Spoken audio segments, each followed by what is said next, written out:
many people, some of us hope that because he looks like a different president, and he talks like a different president, there would be a different kind of president. He clearly hasn't been.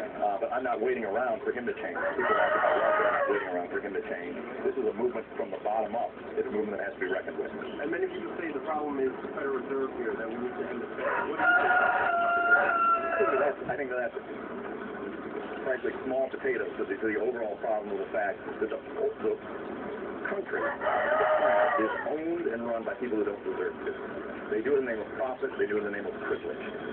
They do it at the expense of human rights, at the expense of environment. If you're seeing currently 1,300 cities, towns, and hamlets across the world that are being occupied, is people across the spectrum who do not feel represented by do not feel represented by their government sponsors, do not feel represented by the Tea Party, the Democratic Party, the Republican Party, are having their voices be heard. I think it's about time. So you talked about President Obama not having the courage to actually argue that Wall Street accountable for the crimes. Potentially. What are the crimes and why does he have the courage? Well, the crimes are the fact that people can no longer afford to keep their homes. That's a crime. While the bankers who torpedoed the Wall Street malfeasance that originally torpedoed the economy go unaccounted. Those are huge economic crimes which cause death and destruction to the poor and working class families of the United States. Well, these people are just like, oh, I lost $1 billion, but I still got $3 billion in the bank. I'm off to my yacht. Those are the kind of crimes. But you can't. If you're the president of the United States, you can't prosecute those crimes because you depend on those people.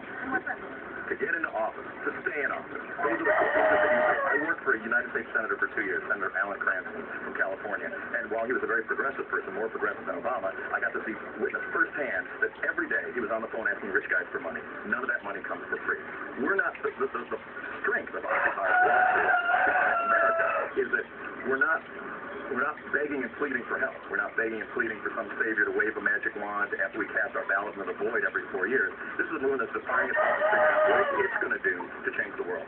Inspired by Arab Spring, inspired by, Greece and Spain and not yet the UK, but inspired by the feeling that all you need to do to change the world is get out your door in the morning. Stand up in your place and time. People are angry and they're dissatisfied, and they're not serviced by the mainstream political parties, and they're not serviced by the hate-mongering of the right-wing populist movement. And this is a place where in your hometown, tomorrow, you're in high school, you can start Occupy Libertyville, Illinois. It's a place where people can gather to express their grievances, to express their solidarity with one another. Like, we feel like it ain't right, and we're going to do something about it. Not sure exactly what that's going to be, but we've got a place to go to stand against. The media doesn't make a revolution. The media didn't report on it until somebody got pepper sprayed. Then the media didn't report on it nationally until 700 people got arrested. It was happening, but the media wasn't reporting on it. And now, the guy from Rage Against the Machine is performing, so the media is reporting on that now, too. But it's happening whether or not any of those things are occurring. There is over corporate control, corporate influence in our political system, and the media is owned by corporations. Do you think that the media has a vested interest in suppressing the movement? Yes. And how do you overcome that? It's not my job to overcome it. How do we as a people overcome that? I don't know that it's necessary to overcome the media's skewed portrayal of the... I don't even know that it seems to be more... I follow, and it seems to be a more accurate and well-rounded representation now than it was 3 weeks ago. You had a history of violent suppression of organic movements in this country from the 60s throughout. How worried are you about potential crackdowns by the movement such as Fred and yet more? I mean, there's been a little bit of violence here. LA. Yeah. Well, how worried should people be? They shouldn't be surprised if it occurs, but they also should be undaunted. What about the reports of certain corporations like JP Morgan, et cetera, potentially hiring police officers that might be used police officers to arrest? I haven't heard that. That's what happened. If that's the case, then what does that say to you about the... That they'll probably be hiring Blackwater next. I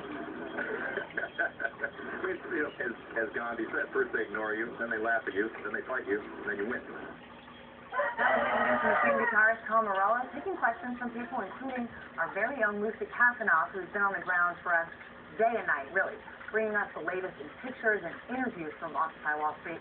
Lucy is also a master tweeter with so many updates throughout every day about what she is seeing and hearing at Occupy Wall Street.